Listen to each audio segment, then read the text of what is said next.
हरिओम। आप देख रहे हैं हिंद टीवी के माध्यम से राष्ट्रीय संत श्री श्री 108 गंगेश्वर गिरी जी महाराज को हमारे चैनल के माध्यम से देखें। धार्मिक कार्यक्रम जैसे श्री राम कथा, सुंदर कांड, तुलसी कृत रामायण, श्रीमद् भागवत गीता हमारे चैनल के बेल आइकन को दबाकर पाएं। ताजा अपडेट लाइक एवं शेयर करना न भूलें। जय श्री राम।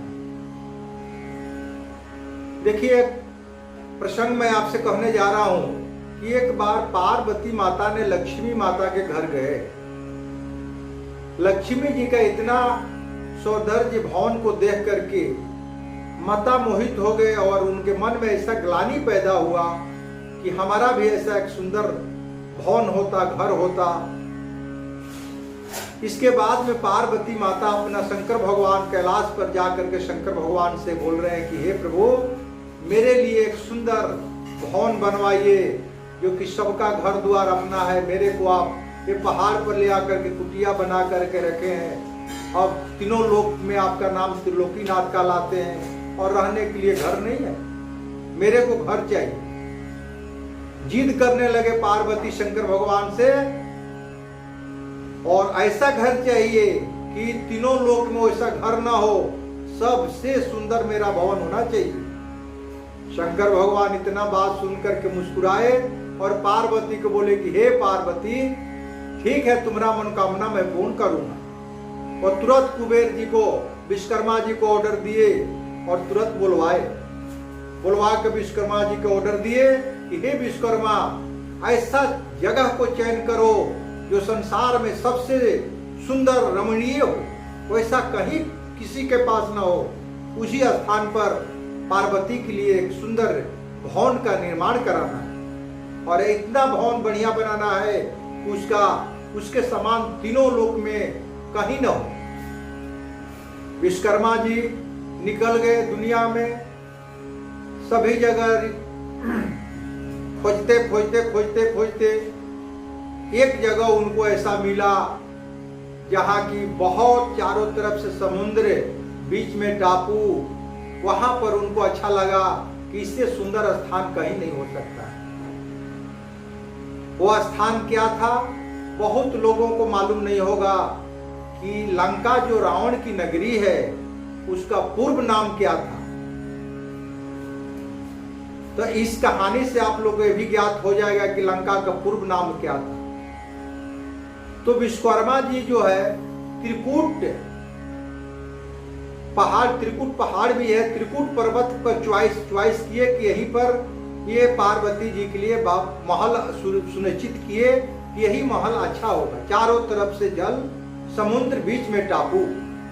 तो त्रिकूट नाम कब पड़ा, इसके लिए भी एक ठो प्रसंग है कि जब हरिहर क्षेत्र में, बिहार के हरिहर क्षेत्र जो है, वहां समुद्र में या गंगा जी में जो भी बोलिए, गज और ग्राह का लड़ाई हुआ था।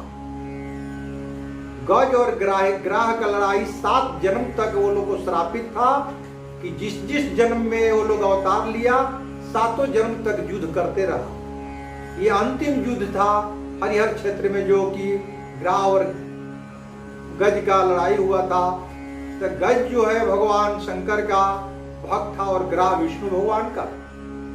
दोनों लड़ते जान खतरा में जाने वाला था। तो दोनों अपना अपना इष्ट देव को पुकारा कि हे भोलेनाथ, जान बचाएं, हे विष्णु भगवान, मेरा जान बचाएं। दोनों का प्रलाप सुन के विष्णु भगवान भी अपना गद्दी छोड़ के चल दिए हैं भक्त की रक्षा करने के लिए, और इधर भोलेनाथ भी कैलाश छोड़ करके चल दिए हैं अपना भक्त की रक्षा करने के लिए।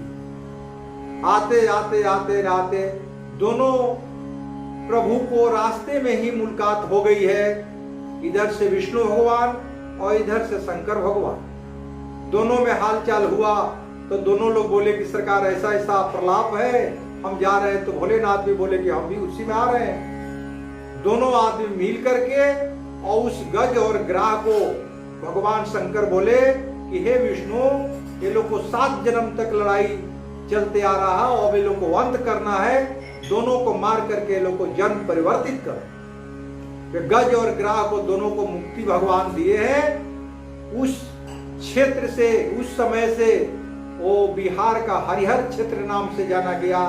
हर माने शंकर भगवान, हरि माने विष्णु भगवान, हरिहर क्षेत्र। और वहां पर मूर्ति भी वो लोग को स्थापित है विष्णु और शंकर भगवान की। और जब वहां पर गज और ग्राह को वध किए तो शंकर विष्णु भगवान ने हाथी को गणूर जी को ऑर्डर दिए। गणूर जी हाथी को अपने पंजों में पकड़ करके और ले जाकर वही समुद्र में डाल दिए, जिसका प्रभाव से वो त्रिकुट बना, चारों तरफ से बहुत बड़ा टापू बना और उसका नाम त्रिकुट रखा गया। वहीं पर भवन का निर्माण हेतु विश्वकर्मा जी चयन किए। जब भवन बनने का प्रक्रिया शुरू हो गया, इतना सुंदर भव्य भवन पार्वती के लिए, सोने का, हीरा जवाहर मोती का गिनती नहीं है, केवल सोने से ही, स्वर्ण से बना और इतना सुंदर बना कि उसका देखने से मन मोहित हो जाने वाला, ऐसे वर्णन किया गया है। जब भवन बन करके तैयारी हो गया तो हम लोग में परंपरा है कि घर बन जाने से उसमें गृहवास होता है। उसमें ब्राह्मण से पूजा करा करके, हित कुटुंबों को भोजन करा करके, शुद्धिकरण करके उस घर में निवास किया जाता है। ये हम लोग का भी परंपरा है। शिव जी उस भवन में निवास हेतु सर्वप्रथम अपने पुरोहित विश्वेश्वरवा को, जो कि रावण का बाप था, शंकर जी के पुरोहित विश्वेश्वरवा थे। रावण था महा उत्तम कुल पुलस्त के नाती, शिव बिरंची पूजहु बहु भांति। उत्तम कुल का ब्राह्मण में गिनती विश्वेश्वरवा आता था। पुलस्त रीति के नाती थे, ब्रह्मा जी के संतान सब। रावण तो अपना कुछ राक्षसी प्रवृत्ति से दानव बन गया, नहीं तो ये भी बहुत महाज्ञानी पंडित है। जब उनको आमंत्रित दिए कि हे पुरोहित आकर के मेरे घर में गृहवास कराएं, तो विश्वेश्वरवा और उनकी पत्नी कैकसी दोनों गए वहां जाकर के पूजा पाठ सब कराने लगे। पूजन जब समाप्त हुआ, भगवान का पूजन जब समाप्त हुआ, तो भोलेनाथ बोले कि हे ब्राह्मण कुछ दक्षिणा ले लो, क्योंकि पूजा व्यर्थ होता है जब पंडित को कुछ दक्षिणा नहीं दिया जाता है। बिना दक्षिणा का पूजा अशुभ माना जाता है, दक्षिणा चाहिए। इतना सुन करके विश्वेश्वरवा हाथ जोड़ के बोला कि महाप्रभु आपसे मैं दक्षिणा, हम आपसे दक्षिणा नहीं ले सकते। भगवान भोलेनाथ दिए, बोले कि हे ब्राह्मण नहीं दक्षिणा लेगा तो ये पूजा अधूरी हो जाए, रह जाएगा, इसलिए तुमको कुछ ना कुछ तो मेरे से लेना ही होगा। वर मांगो, क्या चाहते हो? सवाल उठता है। ये वचन सुनकर के कैकसी जो थी विश्वेश्वरवा की औरत, उसके मन में बहुत बड़ा लोभ उत्पन्न हुआ। और ये लोभ उत्पन्न हुआ कि भगवान भोलेनाथ दे रहे हैं कि क्या मांगना चाहते हो मांग लो, तो क्यों नहीं इस भवन को ही हम मांग लें। ये उसके मन में ऐसा द्वेष पैदा हुआ और अपने विश्वेश्वरवा पति को बोला कि हे पति, तुम शंकर भगवान से ही मांगो कि मेरे को दक्षिणा के रूप में ये अपना भवन दे दीजिए। इतना सुनते हुए विश्वेश्वरवा हाथ गोड़ उसका कांपने लगा और बोला कि अरे बाप रे बाप, क्या तुम बोल रही है? जिस प्रभु ने ये सुंदर भव्य बनाए मां पार्वती के लिए, उसको हम कैसे मांगे? फिर भी स्त्री जात के जाल में फंस करके वो लाख मना करने के बावजूद भी कैकसी जो है उनको ठेस पहुंचाते रही कि मांगिए मांगिए। विवश होकर के विश्वेश्वरवा शंकर भगवान से बोले कि हे प्रभु, तो मेरे को दक्षिणा देना है तो इसी को दे दीजिए। शंकर भगवान बोले कि यो मस्तु, ले जा। ये लीला देख करके पार्वती बहुत क्रोधित हुई और क्रोध में भर करके पूरा आंख लाल लाल करके और विश्वेश्वरवा पर श्राप दे दिया कि जाओ, ये महल तुम महल का उपभोग नहीं कर सकती है, क्योंकि महल अपने लिए हम बनवाए थे, मेरे दिल पे इतना ठोस पहुंचाई है, इसलिए तेरा ये महल किसी काम का नहीं रहेगा, कोई उपभोग नहीं कर पाएगा और तुम्हारा सारा कुल वंश नाश हो जाए। ये श्राप जो है दे दिए। और श्राप देते ही दोनों प्राणी थर थर कांपने लगे कि अब क्या होगा, माता के श्राप हो गया। अब वहां से तो वो लोग प्रस्थान किए और प्रस्थान करके जाके रावण के पास में माता केकसी बोलती है कि हे पुत्र, बड़ी अनर्थ काम हो गया है, हमसे बड़ी भूल हो गया है, ऐसा ऐसा बात हमारा माता पार्वती श्राप दे दिए। माता केकसी रावण को कहती है कि हे बेटा, मेरे से जो अपराध हुआ है उसका एक ही उपाय है कि तुम किसी तरह से भोलेनाथ को लंका में ले करके आ जाओ। लंका में जब शिव जी आ जाएंगे तो माँ पार्वती का श्राप जो है वो ये हो जाएगा, हमको रक्षा कर लेंगे, हम लोग बचने मरने से बच जाएंगे, पूर्वजों को अपना सहार होने से बच जाएंगे। ये बात सुन करके रावण जो है माता के बात को मान करके और प्रभु शिव शंकर भोलेनाथ को कैलाश ले उठा करके लंका में आने का मनोकामना करके वो चल दिया।